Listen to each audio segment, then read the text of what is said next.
Сабағымызды ары қарай жалғастырайық, достар. Бүгінгі сабақта сіздермен 250 форма отчеты салық кабинетінен толтыруды көрсететін боламын. Алдыңғы сабақтарда сіздермен осы 250 форма отчетты қалай жинау керек, қандай мәліметтерді толтыруымыз керекпіз, қандай активтер мен міндеттемелерімізді көрсетуіміз керекпіз, сол туралы толықтай мен алдыңғы сабақта айтқан болатынмын. Енді бүгінгі сабақта сіздермен осы 250 форма отчетты салық кабинетінен толтыруды көрсететін боламын.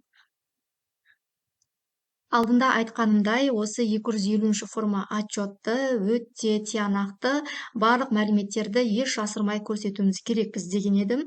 Сол себепті әрбір жалпы кез келген отчетты тапсырмас бұрын сіздерде мынандай бір налоговый регистр болғаны дұрыс.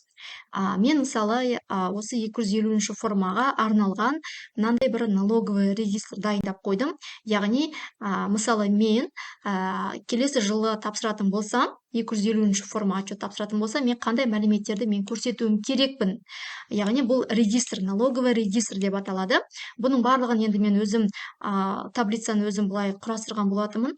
Өздеріңізге ыңғайлы етіп, осындай бір регистр жасап қойсаңыздар, өте керемет болар еді. Себебі жалпы кез келген салықтық декларацияларды тапсырмас бұрын, оның алдында жаңағы әрбір салықтық декларацияға бір налоговый регистр болу керек. Налоговый регистр дегеніміз бұл мынандай произвольный формада, бұл Excel таблицадағы регистр болуы мүмкін. Неге болу керек? Себебі жалпы осы мәліметтерге сүйене отырып, жаңағы регистрға сүйене отырып, біз салықтық декларацияларды тапсырамыз. Мысалы, мен 250 формаға қатысты, осы 250 формада мен қандай мәліметтерді көрсетуім керекпін, бұның барлығын мен Excel таблицада жазып көрсеттім. Кейін мысалы қандай да бір сұрақ туындайтын болса, менде бұл налоговый регистр бар, Excel форматта немесе шығарылған түрде, распечатанном виде менде налоговый регистр бар. Мен оны былай көрсете аламын. Келесі жылы мысалы 270 форма отчет тапсырған кезде, 270 форма тапсырған кезде, егерде, то есть менде қандай да бір имущество, мысалы ақша қаражаттарымды көрсеттім делік, 250 форма отчетта мен 15 миллион теңге бар деп көрсеттім. Егерде мен 250 форма отчетта оны көрсетпейтін болсам, например, что менде 15 миллион теңге ақша бар, наличные деньги. Оны көрсетпейтін болсам, келесі жылы 270 форма отчет тапсырған кезде, мен мысалы көлік сатып алатын болсам, машина, например, онда менде мына жерде менде недостача болады. То есть недостача емес, то есть бұл жерде менде налоговый жағынан сұрақ туындайды. Яғни менде ешқандай жаңағы бір дебиторлық қарыздар жоқ, ешқандай наличный деньги жоқ, банкте ешқандай ақшам жоқ екен, мысалы. Мен қандай ақшаға бұны алдым? Тем более бұл машинаны сатып алдым, наличкаға сатып алдым деп көрсететін болсам, 270 формада налоговый жағынан менде сұрақ туындайды, Бұны мен алдыңғы сабақтарда айтқан болатынмын. Сол себепті барлық мәліметтерді еш жасырмай барлығын көрсетуіміз керекпіз, чтобы келесі жылы, уже алдыңғы келесі жылдарда, 270 форма отчет тапсырған кезде ешқандай сұрақтар туындамас үшін, желательно енді барлығын еш жасырмай көрсетуіміз керекпіз отчетта. 250 форма отчетты енді қазір біз толтыруды бастайық. Мынандай мінекей налоговый регистр жасап алсаңыздар болады өздеріңізге. Так, салық кабинетіне кіреміз. Алдымен кәдімгідей кілтпен кіресіздер. Одан кейін настройка списка форм деген ішінен 2024 жылға мұнда мысалы менде налоговый формалар әлі шықпаған. Сол себепті 2023 жылда ашып, осы жерден 250 форма отчет ашамын. Декларация об активах и обязательствах физического лица деп тұр. Так, мінекей мынандай форма ашылды сіздерде. Так, мына жерде мәліметтер, жеке тұлғаның мәліметтері өз автомат түрде өзі көрсетіледі. Жеке тұлғаның иені, фамилиясы, жаңа аты жөні. Мына галочка тұрғандар, бұл міндетті түрде болу керек мәліметтер. Мына жерге жаңағы отчество деп тұр, яғни жаңағы отчествосын жазамыз. Телефон номер телефона, сосын электронный адрес. Осындай мінекей мәліметтерді көрсетеміз. Одан кейін признак резидентства. Резидент РК или не резидент РК. Яғни Қазақстан Республикасының азаматы ма, азаматы емес па. Вид на жительство болатын болса, егер бұл шетелдік азаматы, бірақ та вид на жительствосы болатын болса, бұл резидент РК болып табылады, егер де ешқандай резиденциясы болмайтын болса, вид на жительствосы болмайтын болса, бұл не резидент РК болып табылады. Осы жерге сіздерге таңдайсыздар. Мысалы, резидент РК деп таңдадық. Одан кейін, укажите, пожалуйста, какой категории вы относитесь дейді. Яғни мен алдында осы туралы айтқан болатынмын, иә? Жаңағы кандидаттар, выборға кандидаттар. Мысалы, қараңыздар, мына жерде бізде екі категория берілген, категория А және категория Б. Яғни А категорияны қай кезде біз таңдаймыз? Алдыңғы сабақта жалпы бұл туралы мен айтқан болатынмын, иә? Мысалы, қандай да бір лауазымдық должностьқа, например, бір сайлауға қатысатын үміткер болатын болса, иә, бұл жеке тұлға, бір лауазымдық бір должностьқа, бір сайлауға қатысатын үміткер болатын болса, осы А категорияны таңдайды.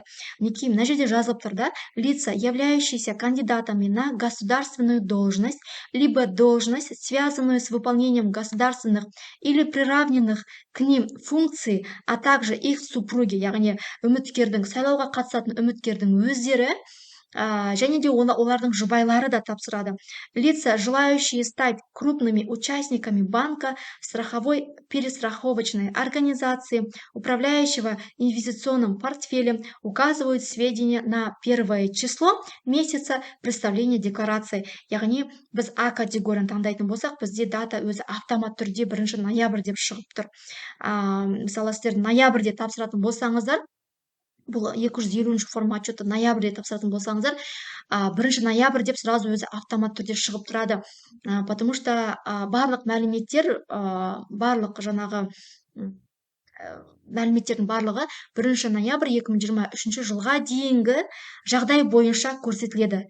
Яғни 1 ноябрь 2023 жылғы жағдай бойынша мәліметтер көрсетілетін болады. Бұл декларацияны выборға қатыспай тұрып, яғни үміткер болған кезде, я сайлау болмай тұрып, сайлауға қатыспай тұрып, яғни болмай тұрып, бұл декларацияны тапсыру керек. Яғни А категория дегеніміз осы, яғни кандидаттар тапсырады, я, бұны мен айтқан болатынмын алдыңғы сабақта. Егер де ешқандай жаңағы сайлауға қатысатын, ешқандай бір үміткер болмайтын болса, қалған тұлғалардың барлығы да Б категорияны таңдаймыз. Б категорияны таңдаған кезде, мына жерде уже автомат түрде датасы шығып тұр. 31-12-2022 жыл. Мысалы, келесі жылы, 2024 жылы, барлық жаңағы тоулар, ипылар, жаңағы кәсіпкерлер дедік, иә, учредительдер, қатысушылар, олардың жұбайлары тапсырады 2024 жылы. 2024 жылы налоговый период бізде басталады 1 январдан бастап 15 сентябрьге дейін, иә. Егер де электронды түрде тапсыратын болсақ, 1 январдан бастап 15 сентябрьге дейін біз 250 форма отчеты тапсырамыз келесі жылы. По состоянию на 31 декабря 2023 года. Яғни 31 декабрь, 31 желтоқсан 2023 жылғы жағдай бойынша біз тапсырамыз 2024 жылы. Мұнда 2022 жыл деп тұр, потому что мен осы 2023 жылы отчетты тапсырып жатқандықтан менде 2022 жағдай бойынша деп көрсетіп тұр. Ал келесі жылы, жалпы келесі жылы біз тапсырамыз. Мысалы, ипылар, я, тоулар, олардың жұбайлары. Келесі жылы тапсырған кезде, мына Б категорияны таңдаған кезде, мына жерде дата 31 желтоқсан 2023 жыл деп жазылып тұрады. Мінекей, осылай мінекей толтырамыз. Бірінші беті. Все, ары қарай далее деген кнопканы басамыз. Укажите, пожалуйста, за кого вы представляете декларацию. Сіз өзіңіз үшін тапсыратын болсаңыз, мына жерге біз ештеңе жазбаймыз, далее деп кете береміз.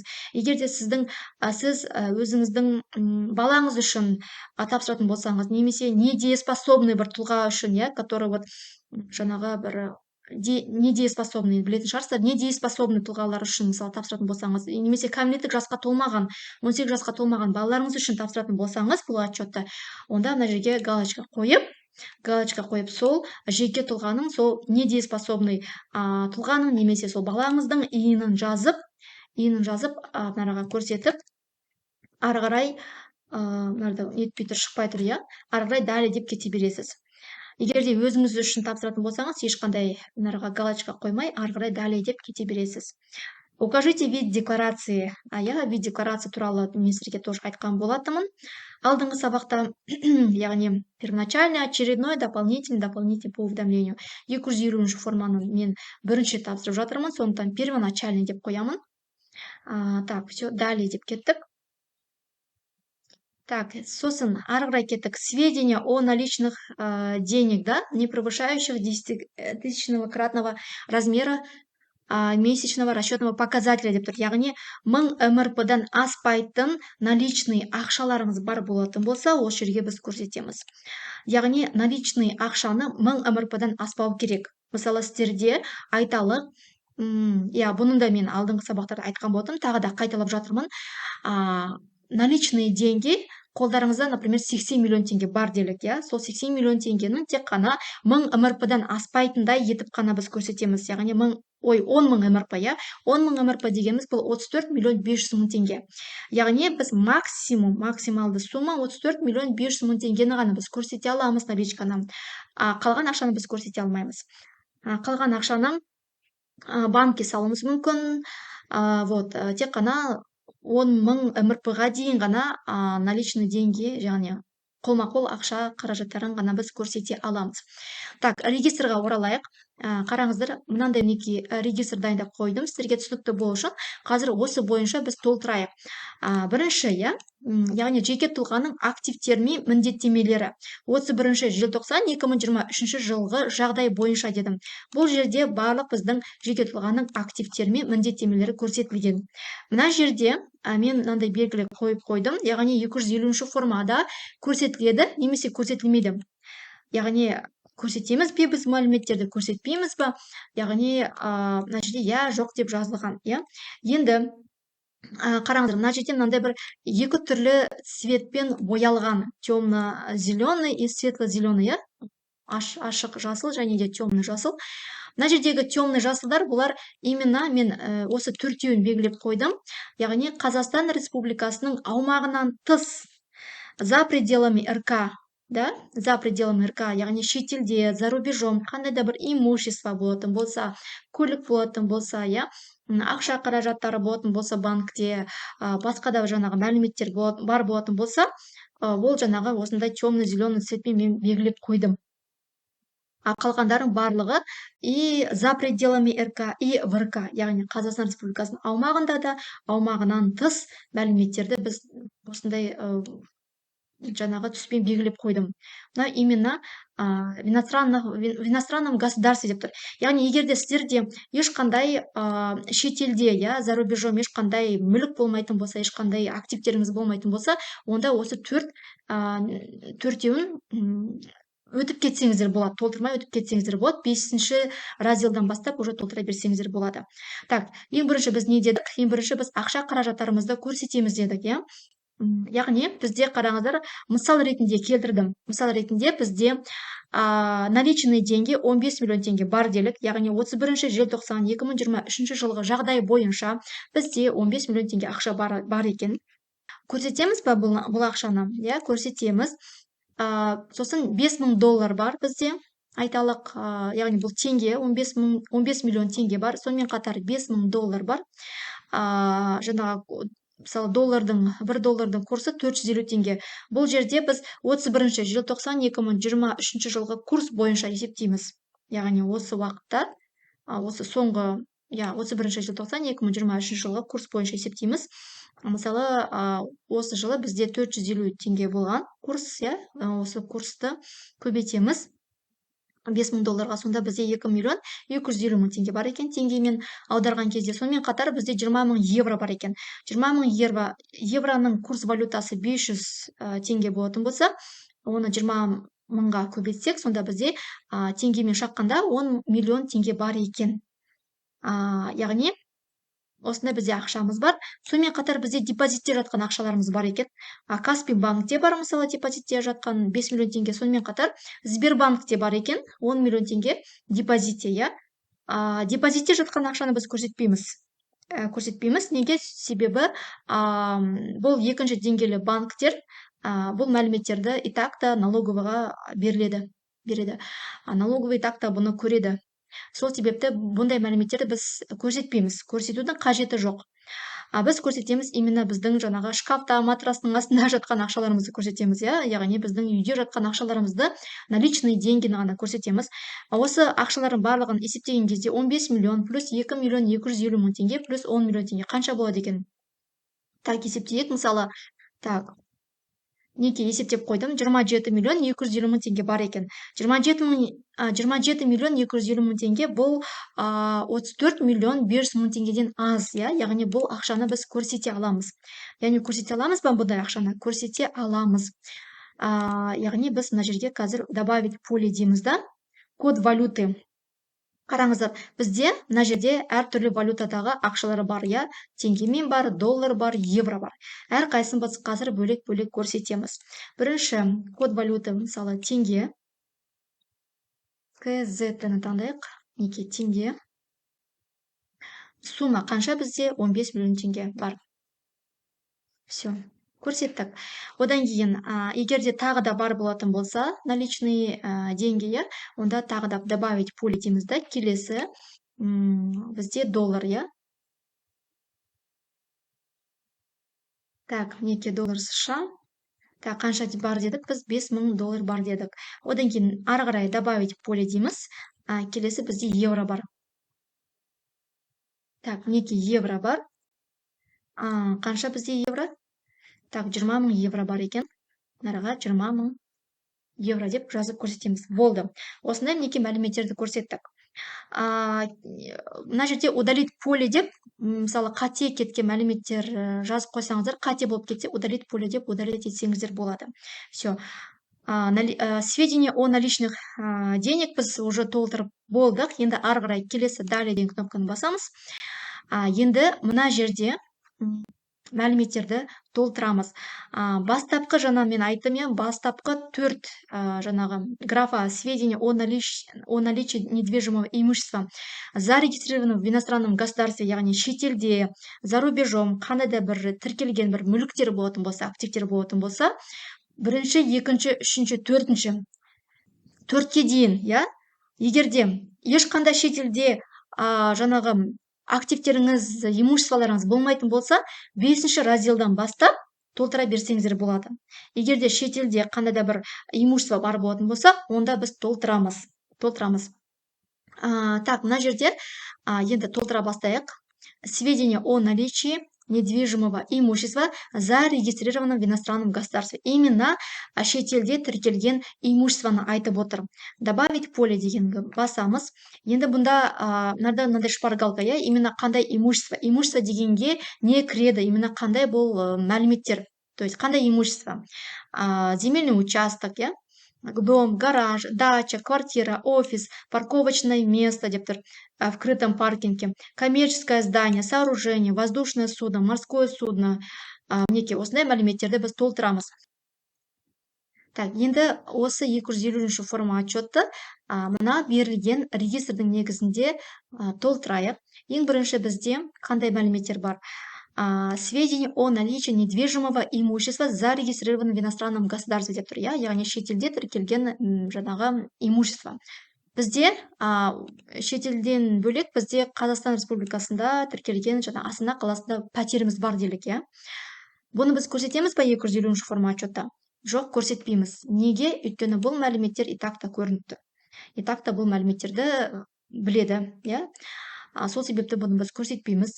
Жер учаскесі бар екен, мысалға алып қарайтын болсақ, мысал ретінде жазып өттім, мына жерге жер учаскесі бар екен, Алматы қаласында, Илиский районда. Көрсетеміз ба бұны? Жоқ, көрсетпейміз. Яғни ешқандай имуществоны Қазақстан Республикасында тіркелген мүліктерді біз көрсетпейміз. Оның барлығы итакта белгілі көрініп тұр. Именно шетелде тіркелген имуществоны біз көрсетеміз. Мысалы, квартира бар делік, Ресей Федерациясында, Москвада, улица Авангардная, 15 деп тұр. Бұны біз көрсетеміз ба? Я, көрсетеміз. Сонымен қатар бізде коммерческое помещение бар екен, Германияда, я, Мюнхен деген қаласында. Көрсетеміз ба бұл мәліметтерді? Я, көрсетеміз. Сол себепті біз мына разделда осы екі мәліметтерді ғана көрсетеміз, яғни Ресейдегі квартираны мен Германиядағы коммерческое помещениені біз қазір көрсетуіміз керекпіз. Так, декларацияға оралайық. Вид недвижимого имущества, яғни квартира. Код страны, бізде квартира қай қалада? Ресейде, я? Ресейде. Идентификационный номер, немесе кадастровый номер. Мысалы, бізде кадастровый номер деп аталады, я? Немесе оларда басқа бір за рубежом, например, кадастровый номер болуы мүмкін. Кез келген бір номерді жазып салдым, например. Одан кейін местонахождение, например, город Москва. Так, надо копировать етілем екен, көрейік. Например, мне город Москва, улица Авангардная деп, не, квартира номер барлығы жазылған. Например. Ага, так. Копировать, ставить едік. Неке, город Москва, улицасын барлығын көрсеттік. Болды. Одан кейін тағы да бізде бір мәлімет бар, тағы да бір бізде имущество бар, добавить поле дейміз. Келесі бізде коммерческое помещение. Коммерческое помещение. Так, коммерческое помещение деп жаздық. Код страны қай қалада, қай мемлекетте? Так, Германияда. Кадастровый номерді мысалы жазалайын өтіріп. Кадастровый номер, яғни бұндай мәліметтердің барлығы сіздерде болу керек. И местонахождение адрес, яғни бұл имущество қай адресте тіркелген. Толықтай адресін біз жазамыз. Адресті жерге жазып көрсетеміз. Все, болды. Яғни бағасы жазылмаған, бағасын біз көрсетпейміз, тек қана қай қалада тіркелген, қай мемлекетте, кадастровый номер, соны ғана біз көрсетеміз. Болды. Енді келесі мәлімет бізде сведения о наличии транспортных средств, зарегистрированных в иностранном государстве, яғни көлік құралдары. Көлік құралдары, яғни бұл жерде воздушный, морские судна внутреннего плавания деп тұр. Не отражается деп тұр. Бұл мәліметтерді біз мына разделда көрсетеміз.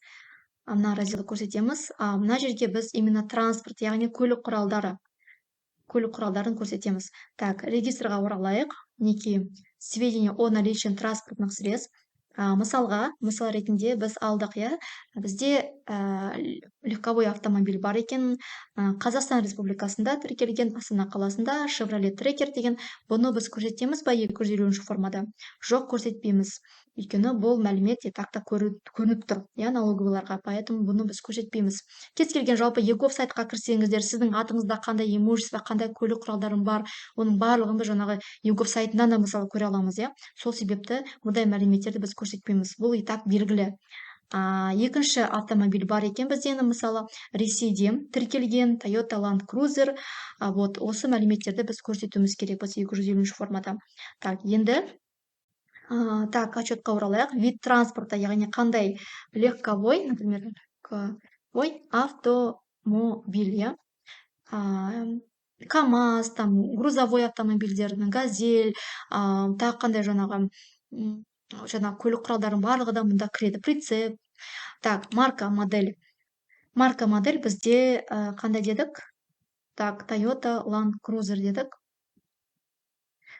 Так, Land Cruiser. Код страны қайда тіркелген? Мысалы, Ресейде деп алайық. Ресейді таңдаймыз. ВИН-код, номер кузова бар болатын болса, номер кузова, например, жазамыз. И идентификационный немесе государственный номер. Госномер ғой, былайша айтқан кезде, госномер.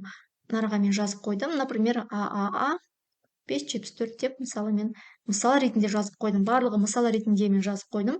Мәліметтердің барлығын алдым. Мысал ретінде осылай мінекей мәліметтерді толтырамыз. Болды, ешқандай қиыншылығы жоқ. Так,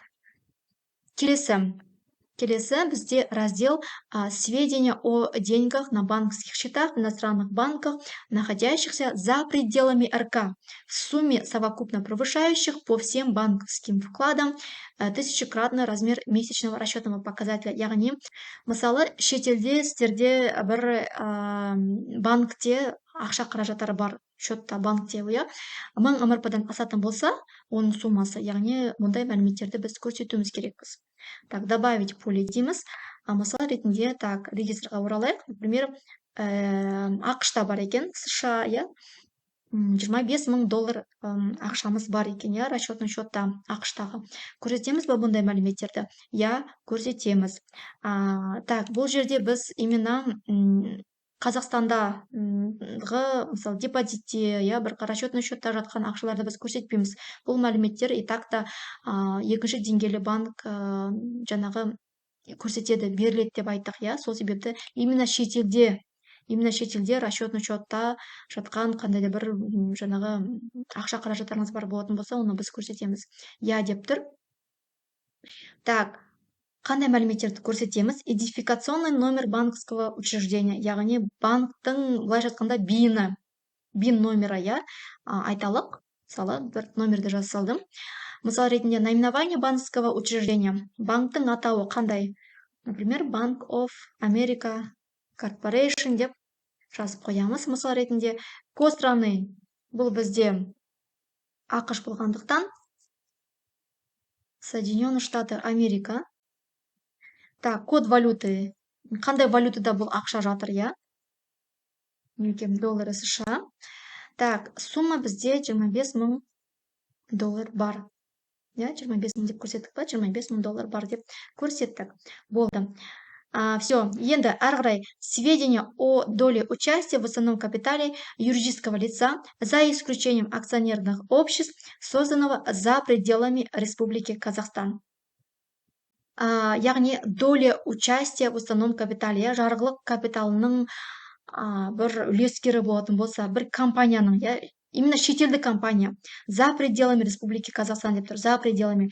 Мысалы, шетелдік бір иностранный компанияның бір үлескерісіз, доля участия. Ол жерге біз мәліметтерді көрсетеміз. Так, регистрға оралайық. Неке, сведения о доле участия в уставном капитале. Мысалы, бізде доля участия, бізде үш компанияның үлескеріміз, иә. Бірінші компания бізде ТО Азимут, яғни бұл РК, яғни Қазақстан Республикасындағы бұл компания, иә, Алматы қаласында тіркелген, доля участия 25%. Қатысу үлесі 25%. Көрсетеміз ба бұндай мәліметтерді? Жоқ, көрсетпейміз. Бұл жерге именно за пределами РК деп тұр.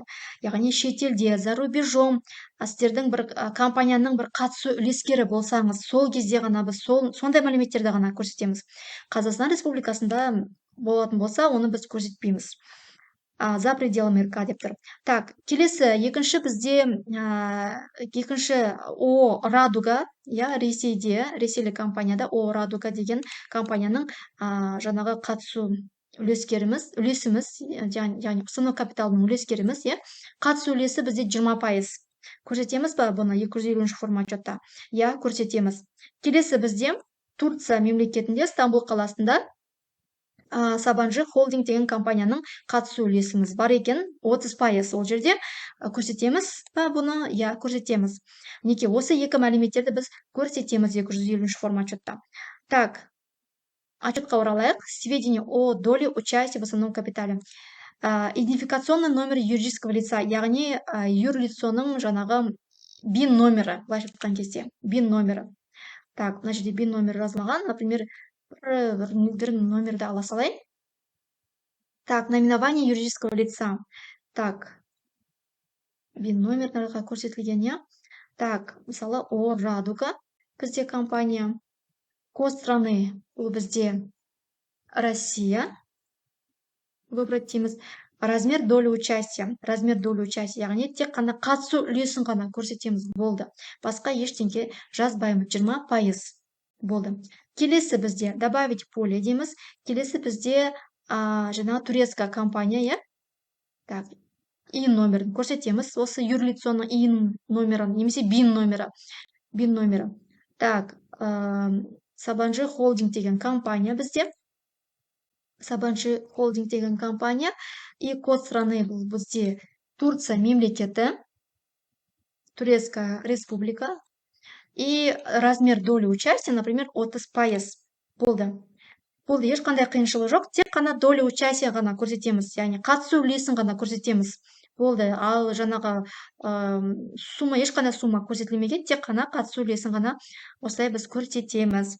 Так, болды. Енді ары қарай келесі, яғни біз мына жердегі именно за пределами РК деп көрсеттік, иә, яғни бұл мәліметтер бірінші, міне екінші строка, үшінші, төртінші строка.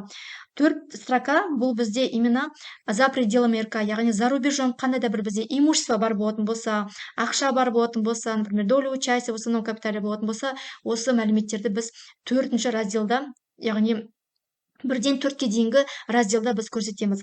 Ары қарай 5-ші разделдан бастап уже и за пределами РК и в РК, яғни Қазақстан Республикасының аумағында және Қазақстан Республикасының аумағынан тыс басқа да мәліметтерді осы жерге біз көрсетеміз.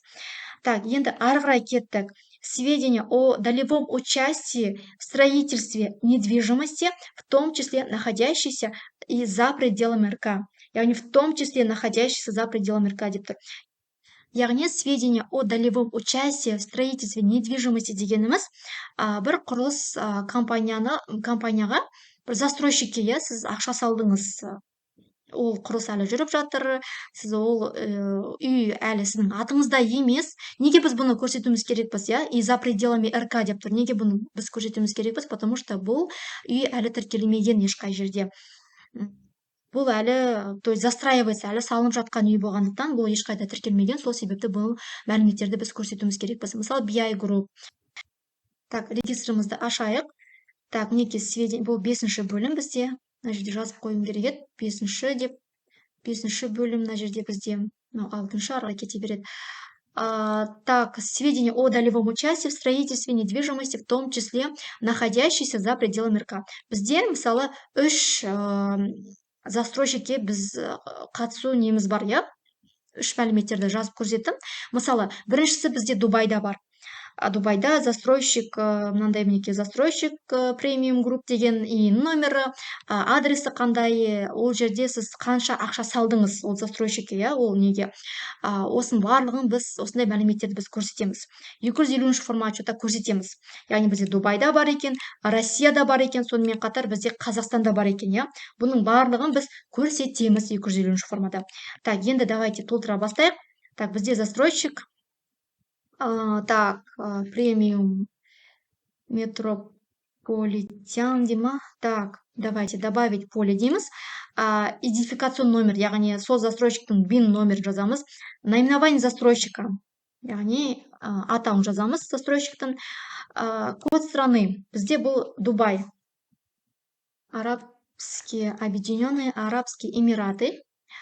Местонахождение, адресті жазамыз мына жерге. Мысалы, стрит 15, үй номері, код валюты, мысалы, доллармен салдыңыздар сіздер. Так, доллар США. И сумма, қанша суммасы? Айталық $30,000 деп жазып көрсетесіздер. Так, келесі, добавить поле дейміз. Келесі застройщик бізде, так, Ресейде компания Инград дейді. Так, мынаға BIN номерін жазамыз сол компанияның застройщиктің. Застройщик бізде компания Инград. Код страны бізде бұл Россия, Ресей Федерациясы. Местонахождение, адресін жазамыз мына жерге. Мысалы, Аэрофлотская. Мынаның барлығы мысал ретінде шын деп қауіп жүрмеңіздер. Барлығы мысал ретінде алынған. Сізге түсінікті болу үшін. Код валюты, мысалы, рубльмен салдыңыз. Да? Так. В рублях. Так, российская рубль мінекей. И сумма, например, айталық 10,000 рубль деп алсайық, мысал ретінде. Так, келесі бізде қай құрылыс компаниясына, Қазақстан Республикасындағы құрылыс компаниясына біз жаңағы үлесіміз бар. Так, застройщик BI Group, например, алайық. Код страны, например, Казахстан. Республика Казахстан. Местонахождение, адресті жазасыздар. Алматы, например, улица Тимирязева. Так, и бұл жерде. Так, адрес жазасыздар. Код валюты, қандай жаңағы валютада? Доллар. Доллар деп алайық. Доллар. И, например, $8,000 деп осылай жазасыздар. Болды. Ешқандай қиыншылық жоқ. Ең бастысы бұл жерде берілген мәліметтердің барлығын ашық, еш жасырмай көрсетсеңіздер болды. Сол кезде уже келесі алдағы уақыттарда, алдағы жылдары сіздерде ешқандай мәселе туындамайды. Мінекей, осылай көрсетесіздер. Енді келесі мәлімет бізде сведения о наличии инвестиционного золота, сведения о наличии ценных бумаг, производных финансовых инструментов, положить акции, облигациялар кіреді. Сонымен қатар сведения о наличии паев и паевых инвестиционных фондов и сведения о наличии объектов интеллектуальной собственности, авторского права. Бұның барлығы мен осы бір нәрсеге регистрда, осы бір таблицаның ішіне кіргізіп қойдым. Яғни инвестиционный золото бар болатын болса, слиты, банкте.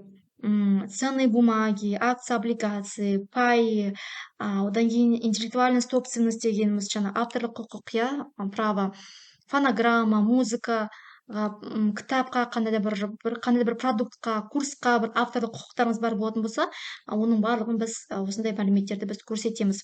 И за пределами РК и в РК, яғни Қазақстан Республикасының аумағынан тыс болса да, Қазақстан Республикасындағы мәліметтер болатын болса, оның барлығын біз көрсетеміз. Мысал ретінде алайық, бізде инвестиционный золото бар делік, иә, халық банкте. Мысалы, халық банкте айталық, мінекей, наличие инвестиционного золота. Добавить поле дейміз. Вес золота айталық 10 грамм. Сумма барлығы айталық 200 000 теңге. Код страны. Так, Казахстан. И код валюты, например, тенге. Код валюты тенге. 200 000 теңгеге бізде 10 граммдық бізде золото бар.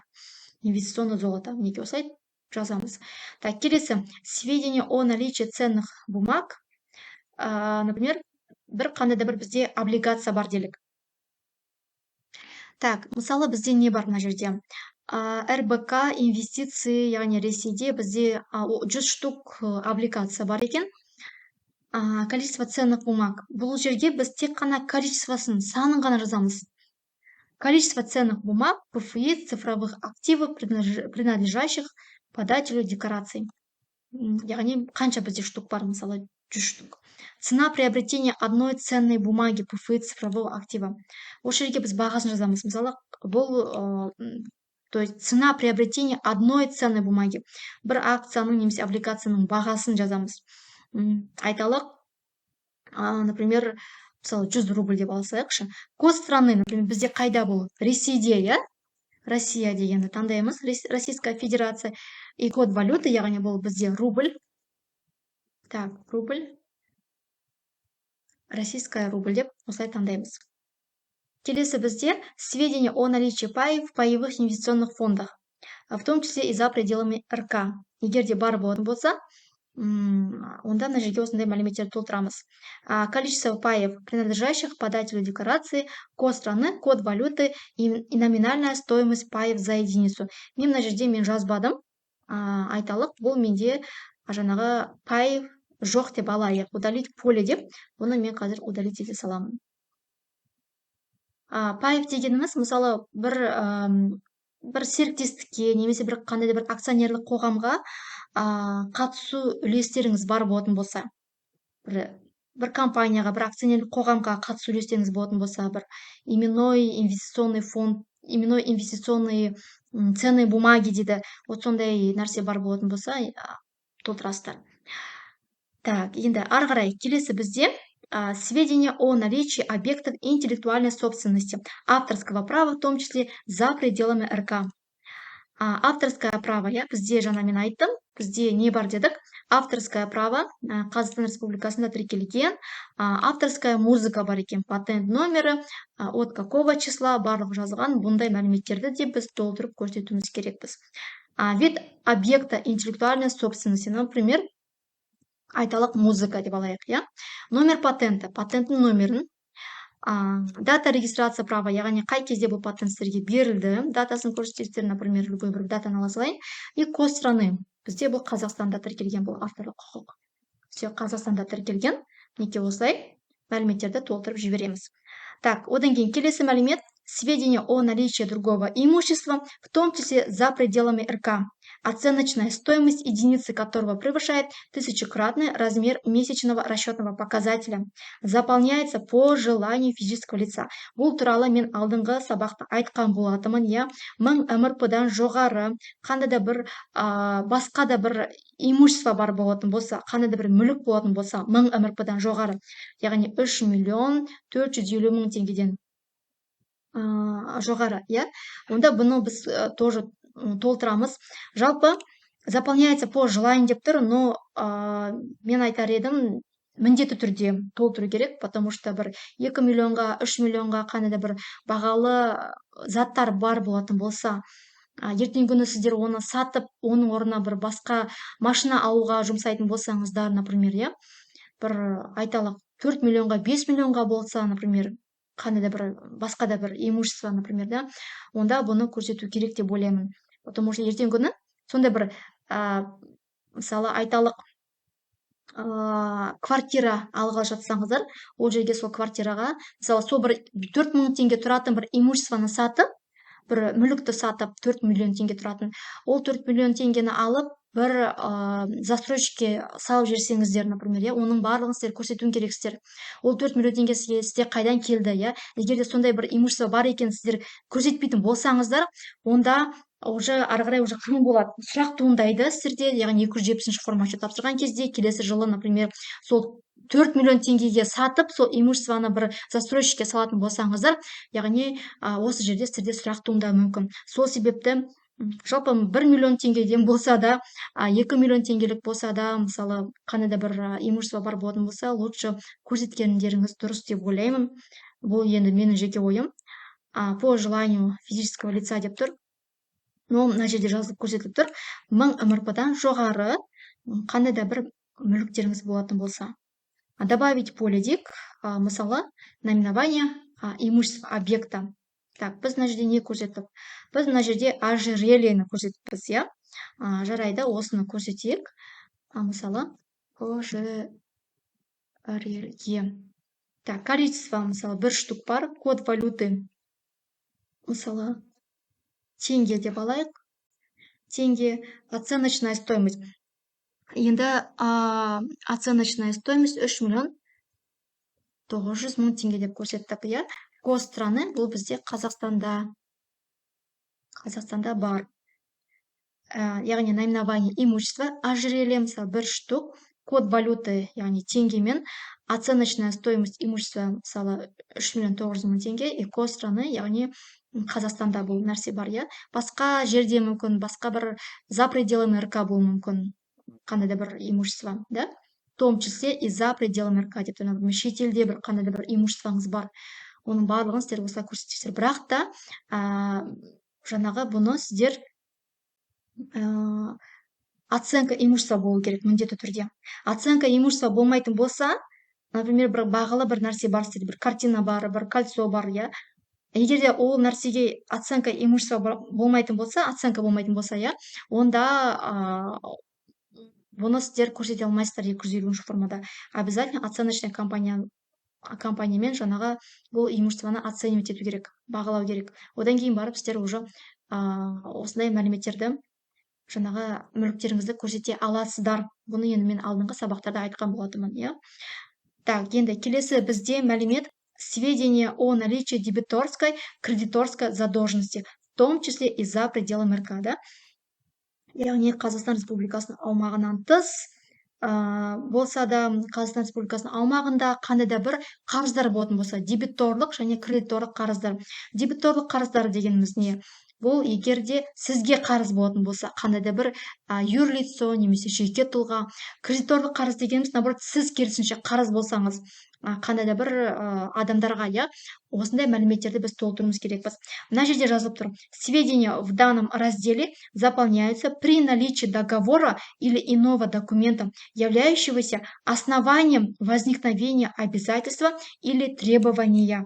Яғни біз мәліметтерді, мына жерде бұндай мәліметтерді толтырамыз, егер де бізде документ основания бар болатын болса дейді. Документ основания дегеніміз, яғни подтверждающий бізде документ болу керек, что такой-то, такой-то лицо бізге қарыз деген сияқты. Қандай бұл документ основания, яғни договор займа. Осындай документ, яғни нотариально заверенный болу керек бұл договор займа. Мысалы, егер договор займа бар делік, бірақ та нотариально заверенный емес. Бұндай мәліметтерді біз көрсете алмаймыз. Именно нотариально заверенная осындай договор займа бар болатын болса, сондай мәліметтерді біз көрсете аламыз. Не отражается задолженность банкам и организациям деп тұр, осуществляющим отдельные виды банковских операций, за исключением задолженности банкам и организациям, находящимся за пределами Республики Казахстан. Мына жерде не отражается деп тұр, задолженность перед банками или другими организациями, яғни ипотека бар болатын болса банкте, кредит бар болатын болса банкте, например, микрофинансовый организацияда қандай бір кредиттеріңіз бар болатын болса, онда бұндай мәліметтерді біз мына жерде көрсетпейміз. Ол мәліметтердің барлығы да белгілі. яғни екінші деңгейлі банктер ондай мәліметтерді жаңағы салық органдарынан беріледі. Бұның барлығы көрініп тұр. Сол себепті ондай мәліметтерді біз көрсетпейміз. Так, бұны да мен сіздерге айтқан болатынмын алдыңғы сабақта. Мысал ретінде толтырайық. Дебиторская задолженность бар екен бізде, договор займа бар, нотариально заверенная, 2 миллион теңге бізге қарыз бір жеке тұлға, бір пример туысқанымыз. Көрсетеміз бе бұл 250 формада? Көрсетеміз. Келесі тағы да бір дебиторлық қарыз бар екен, бірақ та ешқандай не договор займа жоқ, нотариально заверенный ешқандай документ жоқ. 500 мың теңге қарыз екен. Көрсетеміз бе бұндай мәліметтерді? Жоқ, көрсетпейміз. Өйткені бұл қарызға, бұл дебиторлық қарызға ешқандай подтверждающий документ жоқ, растайтын құжат жоқ. Сол себепті біз 250 формада біз көрсетпейміз. Келесі кредиторлық қарызымыз бар екен, яғни біз қарызбыз бір айталық бір компанияға деп айталық, договор займа бар, нотариально заверенный 1 миллион теңге. Көрсетеміз ба бұны? 250 форматта көрсетеміз. Тек қана мына нәрсені ғана біз, екінші пунктті ғана біз көрсетпейміз. Яғни мына жерге біз жазамыз. Вид задолженности. К болатын болса, кредиторская задолженность болатын болса К, дебиторская задолженность болатын болса Д. Мысал ретінде біз Д деп алайық, яғни дебиторлық қарыз, керісінше бізге қарыз идентификационный номер дебитора немесе кредитора. То есть дебитор, біз Д дегенді көрсеттік, яғни дебитордың иін немесе бин номері. Иін немесе бин номері. Жазамыз мына жерге. Яғни кім бізге қарыз, соның иін номерін жазамыз. Фио наименование дебитора кредитора. Аты жөнін жазамыз мына жерге. Яғни бізге қарыз адамның аты жөнін жазамыз. Мысалы, Ахметова Айгуль, например, Ахметовна деп жасайыншы. Так, код валюты. Так, тенге, например, Тенге. Сумма задолженности, например, 2 миллион тенге. Код страны Казахстан, например. Казахстан деп жазып көрсетеміз. Все. Келесі добавить поле. Вид задолженности кредиторская задолженность. Идентификационный номер кредитора. Кредитордың жаңағы иін немесе бин номері.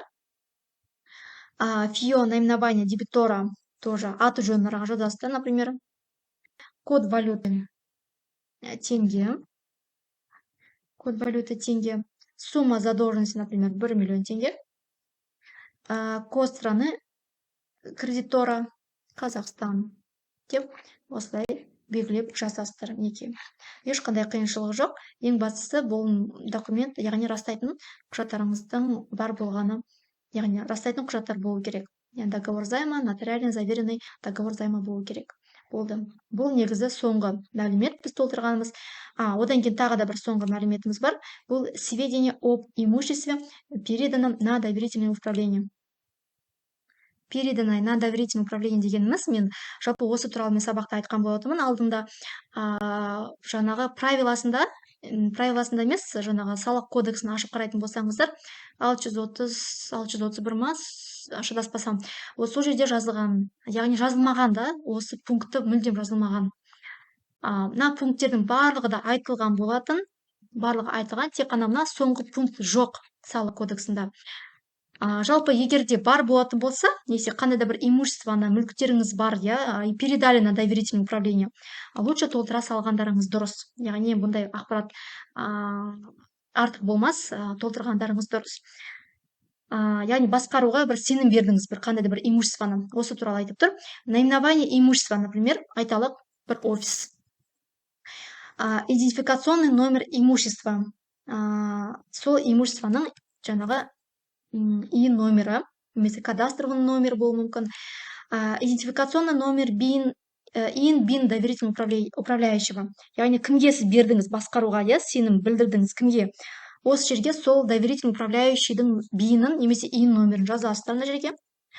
Дата начала доверительного управления. Дата начала, мысалы, 1 июньнен бастап келесі жылдың, например, айталық келесі жылдың мысалы 3 декабрьға дейін деп, мысал ретінде, дата начала доверительного управления и дата окончания деп осылай жасасыздар. Неке осылай барлық мәліметтерді біз толтырып шықты. ешқандай қиыншылығы жоқ. Ең бастысы, сіздер осы 250 форма отчет тапсырған кезде, жалпыға бірдей декларациялауға кірген кезде барлық мәліметтеріңізді жасырмай, толықтай ашық көрсеткендеріңіз жақсы. Ертеңгі күні 270 форма отчет тапсырған кезде, камералдық бақылау жүре бастаған кезде ешқандай қиындықтар туындамасы үшін, ешқандай сұрақтар туындамасы үшін налоговый жағынан осы мәліметтердің барлығын дұрыс көрсеткендеріңіз абзал. Сосын налоговый регистрдің да болғаны дұрыс, себебі осы регистрдің негізінде жалпы барлық декларациялар толтырылады. Так, енді міндетті түрде мынаны толтырдық. Келесі ары қарай далее дейміз. Далее. Код органа государственных доходов. Мына жерге біз УГД-ның номерін жазып көрсетеміз. Мысалы, бұл ИП болатын болса, ИП өзі үшін толтырып жататын болса, ИП иесі, например, келесі жылы, 2024 жылы жаңағы тапсырады, иә. ИП болатын болса, немесе бір заңды тұлғаның учредителі болатын болса, по месту нахождения индивидуальный предприниматель, яғни нахождение, по месту нахождения регистрация бойынша УГД-ны көрсетеді. Егер бұл жеке тұлға болатын болса, онда прописка бойынша, яғни по месту жительства пропискасы бойынша толтырады. Все, я несу ответственность сіздерде. Мынарға галочка қоясыздар. Отправить в УГД. Так, проверить заполнение дегенді ұмытып кетіппіз. Проверить заполнение деген кнопканы басамыз. Все, ошибок нет. Ешқандай қателік жоқ. Все, отправить в УГД деп, жаңағы окей дейсіздерде. Выберите файл, жаңағы кілтті таңдап, пароліңізді енгізіп, ары қарай жаңағы отправить деп басасыздар. Неге мен енді бұны жібермеймін, потому что бұл мысал ретінде сіздерге көрсетіліп отыр. Осылайша мінекей 250 форма отчет толтырылады, ешқандай қиыншылығы жоқ. Ең бастысы ақпараттардың барлығын еш жасырмай көрсеткендеріңіз дұрыс. Мінекей барлығы да түсінікті болды деген ойдамын. Сұрақтарыңыз болса жазыңыздар.